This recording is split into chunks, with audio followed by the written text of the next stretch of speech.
ಮಹಾಮಾನವತಾವಾದಿ ವಿಶ್ವಜ್ಞಾನಿ ಭಾರತ ರತ್ನ ಸಂವಿಧಾನ ಶಿಲ್ಪಿ doctor B R. Ambedkar ಅವರ 69ನೇ ಮಹಾಪರಿನಿರ್ವಾಣ ದಿನದ ಶತನಮನಗಳು. ಸಂವಿಧಾನ ಶಿಲ್ಪಿ ಡಾಕ್ಟರ್ ಬಿ.ಆರ್. ಅಂಬೇಡ್ಕರ್ ಅವರೊಬ್ಬ ಮಹಾನ್ ವ್ಯಕ್ತಿ ಹಾಗೂ ದೇಶ ಕಂಡ ಒಬ್ಬ ಅಪರೂಪದ ನಾಯಕ. ದಲಿತರಿಗೆ ಮಾತ್ರವಲ್ಲದೆ ಎಲ್ಲ ಶೋಷಿತರಿಗೆ ಗೌರವ ತಂದುಕೊಡಲು ಪ್ರಯತ್ನಿಸಿದ್ರು. ಅಲ್ಲದೆ ದೇಶದಲ್ಲಿ ಸಾಮಾಜಿಕ ನ್ಯಾಯ ಸಿಗದವರ ಪರವಾಗಿ ಹೋರಾಟ ಮಾಡಿದವರು ಅಂತ ಮಾಲೂರು ತಾಲೂಕು ದಲಿತ ಸಂಘರ್ಷ ಸಮಿತಿ ಸಂಚಾಲಕ ಎಸ್.ಎಂ. ವೆಂಕಟೇಶ್ ಬಣ್ಣಿಸಿದ್ದಾರೆ.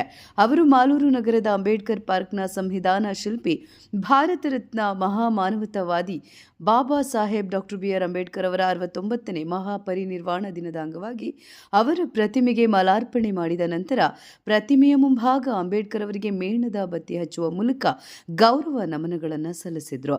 ಕ್ರಾಂತಿ ಗೀತೆಗಳನ್ನು ಹಾಡುವ ಮೂಲಕ ಮಾಧ್ಯಮದವರೊಂದಿಗೆ ಮಾತನಾಡಿದ್ರು. ಬಾಬಾ ಸಾಹೇಬ್ ಅಂಬೇಡ್ಕರ್ ಅವರು ದೇಶದ ಸಂವಿಧಾನ ಶಿಲ್ಪಿ. ಅವರು ದೇಶಕ್ಕೆ ಎಂತಹ ಸಂವಿಧಾನದ ಅಗತ್ಯವಿದೆ ಅಂತ ಚಿಂತಿಸಿ ಇತರೆ ದೇಶಗಳ ಸಂವಿಧಾನವನ್ನ ಅಭ್ಯಾಸ ಮಾಡಿ ದೇಶಕ್ಕೆ ಅಗತ್ಯವಿರುವ ಸಂವಿಧಾನವನ್ನು ಕೊಟ್ಟಿದ್ದಾರೆ. ನಮ್ಮ ಸಾಮಾಜಿಕ ವ್ಯವಸ್ಥೆಯ ಬದಲಾವಣೆಯಾಗಬೇಕು, ಎಲ್ಲರಿಗೂ ಸಮಾನ ಅವಕಾಶಗಳು ದೊರಕಬೇಕು ಹಾಗೂ ಸಾಮಾಜಿಕ ನ್ಯಾಯ ಸ್ಥಾಪನೆಯಾಗಬೇಕು ಅಂತ ಬಾಬಾ ಸಾಹೇಬ್ ಅಂಬೇಡ್ಕರ್ ಅವರು ಸಂವಿಧಾನದಲ್ಲಿ ಸ್ಪಷ್ಟವಾಗಿ ಹೇಳಿದ್ದಾರೆ. ನಮ್ಮ ಸರ್ಕಾರ, ಶಾಲಾ ಕಾಲೇಜು ಮಕ್ಕಳಿಗೆ ಇದರ ಅರಿವನ್ನು ಮೂಡಿಸಲು ಸಂವಿಧಾನ ಪೀಠಿಕೆಯನ್ನು ಬೋಧಿಸಲಾಗ್ತಾ ಇದೆ. ಸಂವಿಧಾನ ಪ್ರತಿಯೊಬ್ಬರಿಗೂ ಹಕ್ಕು ಮತ್ತು ಬಾಧ್ಯತೆಗಳನ್ನು ನೀಡಿದೆ. ಸಂವಿಧಾನದ ಧ್ಯೇಯೋದ್ದೇಶಗಳು ಎಲ್ಲರಿಗೂ ಅರ್ಥವಾಗಬೇಕು ಎಂಬ ಕಾರಣದಿಂದ ಸರ್ಕಾರ ಇದನ್ನು ಜಾರಿ ಮಾಡಿದೆ. ಅಂಬೇಡ್ಕರ್ ಅವರು ಹಿಂದೂ ಧರ್ಮದಲ್ಲಿರುವ ಸಾಮಾಜಿಕ ವ್ಯವಸ್ಥೆಗೆ ರೋಸಿ ಹೋಗಿದ್ರು. ಪರಿನಿರ್ವಾಣ ದಿನದಂದು ನಾವು ಅಂಬೇಡ್ಕರ್ ಅವರನ್ನು ಸ್ಮರಿಸುವ ಕೆಲಸ ಮಾಡಿದ್ದೇವೆ. ಬಾಬಾ ಸಾಹೇಬ್ ಅಂಬೇಡ್ಕರ್ ಅವರು ಕೊನೆಯ ದಿನಗಳಲ್ಲಿ ಬೌದ್ಧ ಧರ್ಮವನ್ನು ಸ್ವೀಕರಿಸಿದ್ರು. ಹುಟ್ಟುವಾಗ ಹಿಂದುವಾಗಿದ್ದೆ, ಸಾಯುವಾಗ ಹಿಂದುವಾಗಿ ಸಾಯಲಾರೆ. ಹಿಂದೂ ಧರ್ಮದ ಸುಧಾರಣೆಗೆ ಪ್ರಯತ್ನ ಪಟ್ಟು ಅದು ಸಾಧ್ಯವಾಗದ ಹಿನ್ನೆಲೆಯಲ್ಲಿ ಬೌದ್ಧ ಧರ್ಮ ಸ್ವೀಕರಿಸಿದ್ದೇನೆ ಅಂತ ಹೇಳಿದ್ರು. ಹಿಂದೂ ಧರ್ಮದಲ್ಲಿರುವ ಸಾಮಾಜಿಕ ವ್ಯವಸ್ಥೆಗೆ ರೋಸಿ ಹೋಗಿ ಅವರು ಬೌದ್ಧ ಧರ್ಮ ಸ್ವೀಕರಿಸಿದ್ರು ಅಂತ ಹೇಳಿದ್ರು. ಇನ್ನು ಈ ಸಮಯದಲ್ಲಿ ತಾಲೂಕು ಸಮಾಜ ಕಲ್ಯಾಣಾಧಿಕಾರಿ Shivakumar, DN. Narayanaswamy, Lakkur Venkatesh, AK. Venkatesh, Anand, Muniyappa, Gandhi circle Babu, Thirumalesh, AS. Narayanaswamy, Muniraju ಹಾಗೂ ಇನ್ನು ಅನೇಕ ಪ್ರಮುಖರು ಹಾಜರಿದ್ದರು. ವರದಿ ಡಿ.ಎನ್. ನಾರಾಯಣಸ್ವಾಮಿ, ಮಾಲೂರು.